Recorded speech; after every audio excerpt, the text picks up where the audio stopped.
Hello, welcome to today's story time. We're out here in the front porch because it's been raining the last few days, so it's still a little bit warm in the house to do a fire. Stories on the porch is probably another good thing, so why not? Today we're going to do the story between episodes 5 and 6. Now, this is not an epilogue or a prologue, it's actually a bridge. So this story time covers the entire time between Mission 5 and Mission 6. Now, if you haven't seen Mission 5 yet, click on the link below or up here, in this corner, to go take a look. It's only about 20 minutes or so. You should really enjoy that video. It was a lot of fun filming, a lot of fun watching the players play through that scenario. It's a custom one that I kind of made up. Once you've done that, come back here and then you can get the full effect of the story time. Okay? Without further ado, let's just dive right in, okay? Alright. This is the storytime bridge between the prologue and Through a Glass Darkly. As quickly as they appeared, the brightly colored warriors disappeared in a ball of blue energy. The surviving reptile humanoids could only see them withdraw behind the forested hill, not understanding fully what they had seen or where these attackers went. All they could see was their priest dead upon the field in the bodies of strange creatures in hard shells. Across the planet's surface, a similar story played out at every site, though in many cases, more of the primitives survived, and more engaged the Grand Army in combat. Those survivors remember their colorful foes in legend not as saviors, but as an enemy that they drove off. Now, as they pick up their lives and recover from the onslaught, several individuals have become powerful due to the magic weapons and items they recovered from their vanquished foes. They have taken their first steps toward the advanced race they will eventually become now that their strand of fate has been spared. A triumphant host returned to their webway home, satisfied that their performance had been executed as well as it had been rehearsed. As each troop returned, the celebration grew. Their grand entrance on the galactic stage had indeed been one of import and success. There were losses, but those were to be honored, not mourned. The solitaire stayed in the shadows, watching the spectacle. His thoughts were heavy with the full realization of what lay ahead. A knowledge reserved for the solitaire himself and only a select few others. They have started down a path upon which they cannot turn back. The path would be arduous and filled with sorrow, but the path will end with the defeat of the great enemy in Ranadandra. He did not notice the smile that formed behind his own mask as he thought of that day. Lost in his thoughts, he did not notice his companion approaching. Yes, we have begun well, but every grand journey begins with excitement and elation. However, we must now move on to the next task. Only half hearing what the Shadow Seer had said to him, he returned to the present and stood erect. The Shadow Seer turned toward the jubilant host and began walking into their midst, with the solitaire behind him. Yes, we have done well, but let us not lose sight of the gravity of the war we wage. There may be little rest and great sorrow ahead. I give you a time of celebration, but upon my return very shortly, we will set off on our next grand performance. With that, the Shadow Seer turned and headed toward the chamber's entry portal. Moments later, he greeted the Dark One out in the patio of one of the many shrines of contemplation that dotted the Harlequin's portion of the webway. Approaching him, the Shadow Seer began to speak. Surely you are not unaware of our next challenge. I have seen the strands and saw our next performance. The great enemy has begun to pour himself out of the Eye of Terror, and the humans of the system nearby will be overwhelmed shortly.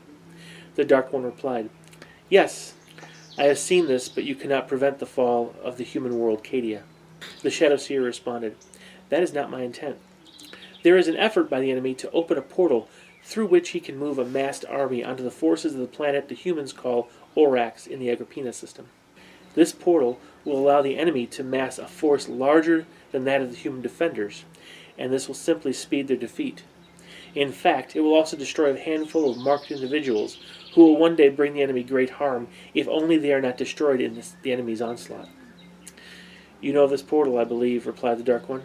Yes, I have seen it, many like it in my travels, and understand their weaknesses. It will be a simple matter.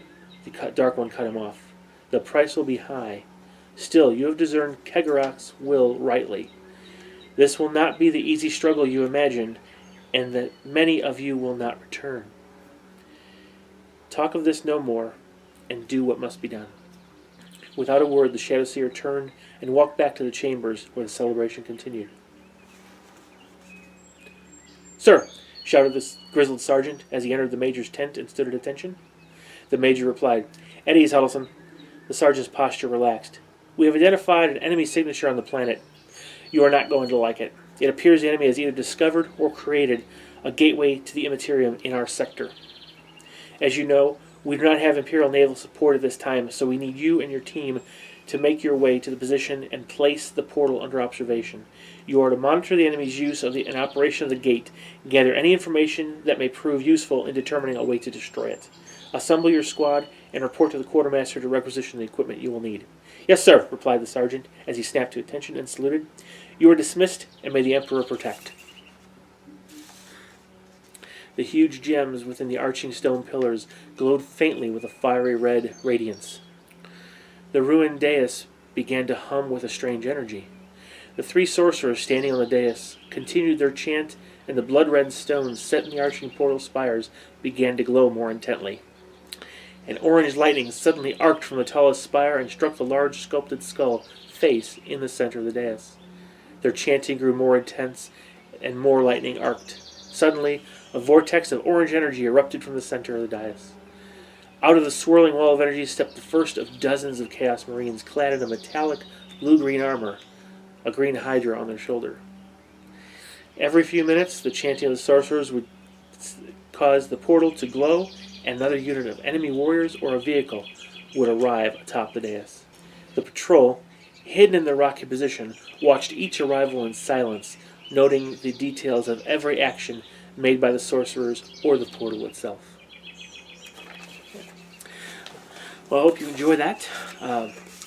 This particular mission will be kind of almost a Dawn of War, hammer and anvil arrangement, so we'll be running down the length of the table. At one end will be that dais with the portal spires, and the Chaos Marine player will have to try to keep that dais open and intact throughout the mission. Two ways: by keeping it from being destroyed, because it can be destroyed like a building. It's going to have a mighty bulwark rule, require at least 2 spires to be destroyed in order to take it down. It will have an invuln save as long as it's active. It'll be easier to kill when it's not active. And the way the Chaos General will keep it active is he'll have to place at least one Psyker on the dais itself, and that Psyker cannot manifest powers, can't be engaged in close combat. He has to spend his entire turn, he can move, but he has to spend his entire turn otherwise on that dais, keeping the portal and he doesn't even contribute to the warp dice for the generating warp powers. His entire focus is simply on keeping that portal working. Now, obviously, the more Psykers that are on that portal doing it, the more likely it's going to need to stay active.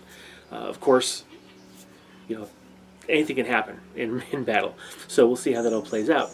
Now, the Harlequin Grand Army player is going to try to destroy that, or at least kill off as many Psykers as possible. And if this portal is destroyed, it's a victory for the Grand Army. What we're going to do here is, depending on the relative damage done by both sides, kill points wise, and how many Psykers are left, and whether the portal's destroyed or not, I've got a whole scale of the type of wins. So it could be anything from a complete overwhelming victory for the Chaos to a complete overwhelming victory for the Grand Army. It could even be a Pyrrhic victory for the Grand Army, where yes, the portal's destroyed, but they got slaughtered on kill points. So that we're going to kind of gauge the narrative based on that, and that will help theme whatever the epilogue turns out to be for that mission. Now, the Imperial Guard unit, there will actually be a 10-man long-range reconnaissance patrol mounted on the board. It does not count for kill point purposes. It's entirely part of the narrative. However, if the Grand Army feels like they really, really, really need to use it, they could use it to fire on an enemy unit. But until that point, it's going to be hidden and basically cannot be affected by any normal weapons. It can't be targeted by chaos. It does not count, though, for purposes it's not actually part of the Grand Army like his other units. So hopefully you'll be stick around to see that. We're going to be seeing that episode very, very shortly, and it's probably within a week probably within a week of this video coming on. So stay tuned. Again, if you haven't already, please share, like, and subscribe. Definitely go click that little bell below to let yourself be notified when these videos come out. Okay? Alright. Well, thanks for sticking around with this story time, and stay tuned for the next episode in Cegorach's Last Laugh. Alright? Bye-bye.